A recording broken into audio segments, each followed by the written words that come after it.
Selanjutnya saya persilakan kepada Pak Kabid Qurais untuk menyampaikan paparannya. Silakan Bapak. Terima kasih. Bismillahirrahmanirrahim. Assalamualaikum warahmatullahi wabarakatuh. Alhamdulillahirabbil alamin. Wassalatu wassalamu ala asrofil anbiya'i wal mursalin Sayyidina Muhammadin wa ala alihi wa sahbihi ajma'in, amma ba'd. Yang saya hormati Pak Kabag TU Kanwil Kementerian Agama Provinsi Jawa Barat, yang saya hormati para Kabaib, ada Pak Kabid Madrasah, ada Pak Kabid Penais Jawa ya, bukan penis Jawa. Yang saya hormati Bapak Kepala Kantor Kementerian Agama Kabupaten Majalengka, para pejabat di lingkungan Kantor Kementerian Agama Kabupaten Majalengka, ada Pak Kasubag TU, para kasih. Yang saya hormati para kepala madrasah, para kepala KUA, para penyuluh, para pengawas dari RA, Ormit Kementerian Agama, ada BKPRI, MKDT, MPP, adik-adikku dari rumah yatim yang saya muliakan, hadirin yang mohon maaf tidak saya sebutkan satu persatu yang insya Allah dimuliakan Allah Subhanahu wa Ta'ala. Yang pertama, kami mengucapkan minal aizin wal faizin, taqabbalallahu minna wa minkum siyamana wa siyamakum. Semoga sebulan lamanya kita melaksanakan ibadah puasa, Allah mengabulkan dan menjawab ibadah kita semua. Amin ya rabbal alamin. Selanjutnya, kaitannya dengan pasca Ramadan ini, mudah-mudahan apa kegiatan yang biasa kita baik itu kita teruskan, kaitannya dengan tadarus Al-Quran, melaksanakan sholat sunnah, berbuat baik, bersedekah dan sebagainya. Dan ini salah satu hal yang mudah-mudahan dari Ramadan ke Ramadan ini ada perubahan yang lebih baik dalam kehidupan kita, sehingga betul-betul hidup kita ini penuh dengan keberkahan. Karena bagaimanapun sebanyak kekayaan yang kita miliki, tanpa ada keberkahan tidak bisa kita nikmati. Tapi kita kecil, apalagi besar, kita ada dalam keberkahan, insya Allah ini manfaat dan menjadikan kenyamanan dalam hidup kita. Hadirin yang saya hormati, kaitannya dengan kami juga mengucapkan terima kasih wabil khusus kepada Pak Kasih Dimas Islam, ini Pak PLT. Mudah-mudahan PLT-nya dicabut ya, teman-teman. Pak Kabatnya, Pak Kabat. Juga para kepala KUA, di mana kemarin setelah melaksanakan Ru'yatul Hilal, dan untuk Jawa Barat ini tersebar di 12 titik, dan untuk se-Indonesia ada 128 titik. Dan pada waktu melaksanakan Ru'yatul Hilal itu tidak ada satupun yang melihat, sehingga pemerintah bersama BHRD yang mewakili dari semua ormas Islam menetapkan Hari Raya Idul Fitri pada hari Sabtu kemarin. Dan ini salah satu hal yang perlu kami sampaikan, kaitannya dengan neomamping negara-negara ASEAN, Brunei, Malaysia, Indonesia. Di 2022 kemarin itu sudah ada kenaikan dalam rangka melakukan Ru'yatul Hilal itu di atas 3 derajat. Dan kemarin berdasarkan Hisabiah itu kisaran hilal itu ada di 1,50 menit ya, sehingga tidak memungkinkan untuk bisa dilihat. Tetapi kami bersyukur, ini salah satu kedewasaan kita dalam pemahaman agama. Di Indonesia ini luar biasa. Negara-negara lain itu karena satu arah, kenapa mungkin Timur Tengah, Brunei, Malaysia itu negara hadir dan semua selesai. Karena bagaimanapun Timur Tengah, Malaysia, urusan keagamaan hadirnya negara untuk memfasilitasi imam masjid, pembangunan masjid, pesantren, semua itu fasilitas negara. Sehingga negara kalau mengumumkan yang mengikuti. Indonesia masih belum. Sehingga moderasi beragama ini sangat luar biasa. Meskipun berbeda, meskipun terjadi permusuhan, tapi dikala ada sesuatu hal itu bisa bersatu. Inilah kebanggaan orang Indonesia dalam menjalankan nilai-nilai agama. Ya, apresiasi yang kita semua. Dan ini peran KUA ini yang merupakan koordinator dan garda terdepan bidang keagamaan. Ini luar biasa. Karena sering kami katakan, Bimas Islam ini jantungnya Kementerian Agama. Karena berbagai hal yang menyangkut dengan urus orang mulai lahir sampai meninggal itu ada di Bimas Islam. Bahkan bagaimana menghalalkan yang haram juga itu kan ada di KUA. Sehingga bagaimanapun kita dikala KUA tidak mendalami nilai agama ini sangat berat. Sering kami katakan bahwa kepala KUA itu penghulu ini sebagai warasatul anbiya. Karena penghulu pertama di bangsa kita itu yaitu Kiai Hasyim Asy'ari. Sehingga kita bersyukur masih dipercaya oleh pemerintah, dipercaya oleh masyarakat, dipercaya oleh umat. Disinilah tempat kita untuk bersyiar, berdakwah dan penguatan nilai-nilai agama juga yang menyangkut dengan urusan keagamaan di masyarakat itu betul-betul menjadikan khodimul ummah, khodimul ulama yang betul-betul bisa dirasakan oleh masyarakat. Jawa Barat ini 50 juta penduduknya, berbagai karakter dan suku ada di Jawa Barat. Dan barometer Indonesia adalah berbagai hal yang menyangkut dengan konflik. Dan salah satu yang menjadikan kekuatan khususnya di Kementerian Agama dengan adanya KUA ini, alhamdulillah kontribusi untuk negara sangat tinggi. Karena bagaimanapun yang menyangkut dengan KUA ini tidak hanya urusan asmara saja, pernikahan saja atau pencatatan saja. Karena kalau KUA hanya ngurus pencatatan nikah saja, sudah mungkin ini tidak ada di bangsa kita ini. Cukup dengan catatan sipil selesai. Tapi 9 program berdasarkan Perdirjen ini harus dilaksanakan, ditambah urusan haji ini menjadikan tambahan program KUA, dan ada lagi sekarang ini kaitannya dengan stunting, dan ditambah lagi satu dengan halal. Jadi ada 12 program yang harus dilaksanakan di KUA. Meskipun berdasarkan hasil penelitian Litbang Kementerian Agama 2022 bahwa layanan pencatatan nikah untuk KUA di bangsa kita ini luar biasa Pak Kabar, 82,23%, ya, apresiasi untuk KUA. Ya. Ini baik sekali, melebihi dari target yang direncanakan oleh Litbang Kementerian Agama, 82,23%. Baru dari satu, yaitu mulai bagaimana masyarakat berdaftarkan nikah, konsultasi sampai pelaksanaan dan keluar buku nikah. Dan ini mungkin salah satu berdasarkan hasil penelitian dari Litbang kita ini sudah di atas rata-rata. Tapi bagaimana yang lainnya? Ini yang masih dalam taraf diukur, ya. Oleh karena itu mungkin dalam kesempatan ini kami dari bidang Quraisy untuk program-program yang ada di KUA itu diantaranya yang menyambung dengan 7 program Menteri Agama, diantaranya yang harus dilakukan oleh Bimas Islam, diantaranya yang pertama penguatan moderasi beragama. Bagaimana kita tanpa menggunakan baju kebesaran dalam segi layanan. Kita sebagai orang NU, kita sebagai orang Persis, kita sebagai orang Muhammadiyah, tanggalkan itu semua.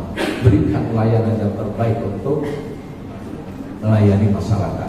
Dikala kita memakai baju kebesaran, ya jelas mereka itu itu kok bukan orang kita, bukan orang NU, mau orang Persis, orang Muhammadiyah, sopir UNT dan sebagainya. Tidak seperti itu kita sebagai aparatur. Tapi bagaimana ormas Kementerian Agama ini mampu menyatukan dari berbagai ormas dengan baik sehingga mereka memberikan pemahaman yang baik. Karena moderasi itu diantaranya bagaimana kita hidup di tengah-tengah perbedaan, ekstrem kiri, ekstrem kanan. Di sana ada, mampu nggak kita mengajar? Dikala tidak, ya lebih baik kita diam. Dan itulah salah satu hal yang harus dijadikan sebagai modal dasar kekuatan kita, khususnya di KUA dalam segi layanan, dalam rangka menerapkan moderasi beragama, kita menegakkan kembali kebesaran kita sebagai ormas. Lalu transformasi digital.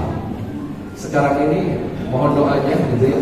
Kami mungkin dengan server yang ada dan belum minta izin ke Pak Kabak dan Pak Kadwil, kita baru dari segi aplikasi. Ini sangat banyak sekali program. Dan yang kekinian, bagaimana ini yang selalu ditanyakan oleh para penghulu, kapan dibukanya formasi. Kita sangat prihatin Bapak. Jumlah penghulu ini dari 626 KUA tinggal 1236. Dan yang pensiun itu per tahun rata-rata 40-50, pengangkatan nggak ada. Sehingga bagaimana untuk yang muda bisa naik ke madya, ini di tahun ini saja ada 30 orang yang kita dorong yang sampai Oktober itu pensiun. Apalagi di 2024 itu hampir 60 yang akan pensiun. Kalau penghulu ini tidak ada, ini salah satu hal yang merupakan kerawanan negara dalam segi melayani terhadap masyarakat. Karena urusan KUA ini adalah urusan dunia dan akhirat yang menyangkut dengan pernikahan, yang menyangkut dengan waris, yang menyangkut dengan zakat, yang menyangkut dengan wakaf dan berbagai hal. Nah, oleh karena itu, insya Allah mungkin kami meskipun sudah melakukan sendiri baik dengan BKM maupun Menpan dan Karofon yang juga kita undang, kita terus support, kita dorong bagaimana yang usianya sudah 57 tahun dan yang 58 sampai Oktober itu mudah-mudahan kita bisa dorong menjadi madya. Kalau sudah madya minimal nambah 2 tahun usianya. Tapi ini terbentuknya dari bulan Oktober sampai sekarang ini kaitannya dengan formasi. Formasi ini harus diusulkan oleh Menteri melalui Sekjen. Dan itu sudah dilakukan dan terus melalui kami Karopot dengan Pak Direktur, dengan Pak Dirjen, mohon untuk sama-sama didorong ke Menpan BKM untuk bisa dibukakan formasinya. Karena kalau formasi tidak dibuka, ya jelas kita akan menjadikan hambatan dalam kenaikan ini. Dan insya Allah di bulan Mei nanti kita untuk persyaratan dan sekarang sedang menghimpun angka kredit ya, target sampai 30 April. Kalaupun ada yang melebihi 30 April, kasih toleran 7 hari sampai tanggal 7. Dan kami akan melakukan penilaian di minggu ketiga bulan Mei dan minggu keempat insya Allah akan dilaksanakan uji kom ya, untuk 5 angkatan, antara angkatannya 85 orang untuk yang mau naik ke jenjang KMP. Kalau ya di tahun ini kita terus support, bagaimanapun kita sebagai birokrasi untuk memberikan layanan terhadap internal yang ada di lingkungan kawan ini betul-betul kami semaksimal mungkin untuk kami lakukan. Jadi itulah mungkin salah satu kendalanya. Selanjutnya mungkin kaitannya dengan menambah, karena kami izin Pak Kabak untuk halal ini juga sebagai sentralnya ada di KUA ya, untuk layanan informasi. Karena halal ini sesuai dengan Undang-Undang 33 2014, di tahun 2024 itu semua produk yang masuk ke supermarket, warung itu sudah harus ada label. Jika tidak berlabel itu akan kena sanksi, minimal ditolak dan tidak diterima. Oleh karena itu, bagaimana UMKM mikro dan kecil ini betul-betul bisa kita layani melalui kekuatan Kementerian Agama. Untuk Jawa Barat ini dari 5.068 PAH dan ASN yang 786, ini yang masuk di pendamping halal itu baru 1.200 sekian. Dan ini mohon untuk aktif, karena dari 1.200 sekian ini yang aktif ini hanya berapa persen. Ini sangat mulia sekali. Dan sekarang ini mungkin kemarin Pak Dirjen Pendis juga bagaimana ini untuk di kalangan madrasah. Minimal data kantin yang ada di Jawa Barat yang sudah masuk pada laporan kami, sudah laporan ke Pak Kamal, ini hampir 3.000 lebih. Nah, oleh karena itu bagaimana menggiring masyarakat untuk bisa membuat sertifikat halal dengan aplikasi halalnya. Karena sekarang ini ada 1 juta sertifikasi halal gratis untuk yang UKM. Kita menginginkan untuk negara yang mayoritas muslim ini pelopor utama kaitannya dengan masalah halal. Karena urusan halal ini di kala makanan konsumsi kita tidak halal, naudzubillah, sholat kita itu kan harus bersih, ya, dari segi tempat, najis dan sebagainya. Termasuk dalam diri kita. Kalau dalam diri kita banyak barang haram, mungkin doa kita juga banyak yang tidak diterima. Mungkin banyak yang tertolaknya kaitan dengan hal-hal yang menyangkut dengan konsumsi makanan ini. Itu mungkin sebagai tambahannya saja. Selanjutnya yang terakhir, ini mungkin dari kami bidang Quraisy, insya Allah kaitannya dengan peningkatan layanan revitalisasi KUA ini, berharap ini untuk di Majalengka ini dijadikan sebagai sentral dalam berinovasi yang menyangkut dengan layanan. Karena ini ruhnya semakin menurun ya untuk para pengguru KUA ini. Tadi dikatakan ya dengan peraturan Impres sekarang ini dikatakan kita beramal kebaikan ini bukan hanya di dalam jam kerja saja, tapi apa yang telah kita lakukan setelah jam kerja. Karena amaliyah kita selama dari jam 7.30 sampai jam 16 itu sudah cukup tren di dunia ya. Jadi sudah bersih dengan gaji kita, duit kita. Kalaupun tidak mau beramal kebaikan, yaitu di pasca atau setelah selesai jam kerja, baru itu dikatakan sebagai investasi masa depannya. Makanya kita jangan berhenti untuk berinovasi, khususnya untuk KUA, terus tingkatkan layanan.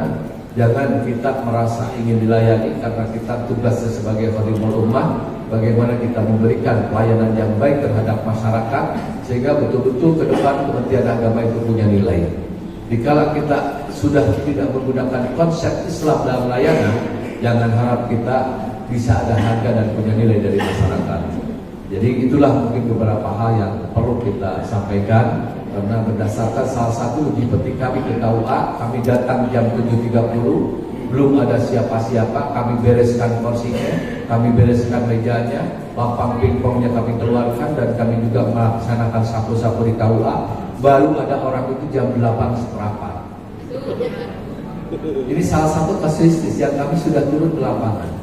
Dan satu orang itu juga tidak ngabsen, datang lagi operator, yang kedua hampir setengah 9. Dan itu juga tidak absen. Saya sudah duduk di sana. Saya mempersilahkan duduk. Meskipun mereka, Bapak dari mana?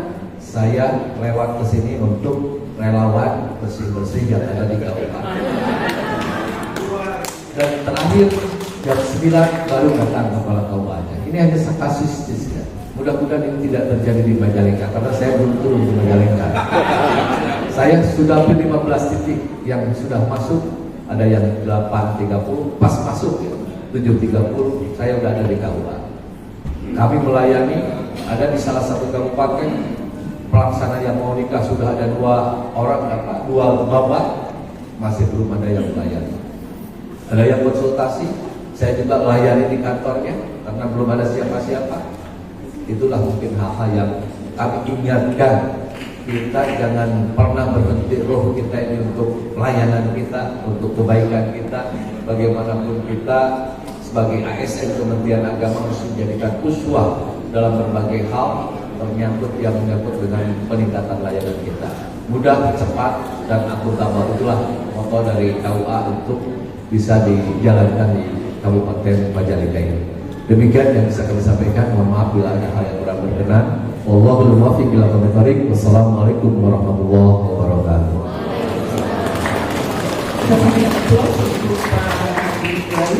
Terima kasih Pak Kabid. Intinya adalah beliau menegaskan tentang pentingnya peran KUA sebagai garda terdepan untuk Kementerian Agama, baik pada bidang moderasi, revitalisasi layanan, kemudian sertifikasi halal, juga tentang transformasi digital.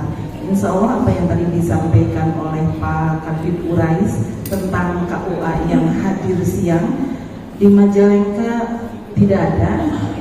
Saya rasa kepala KUA di Majalengka jam 7 sudah ada di KUA semua ya Bapak-Bapak. Jam 7 waktu Indonesia bagian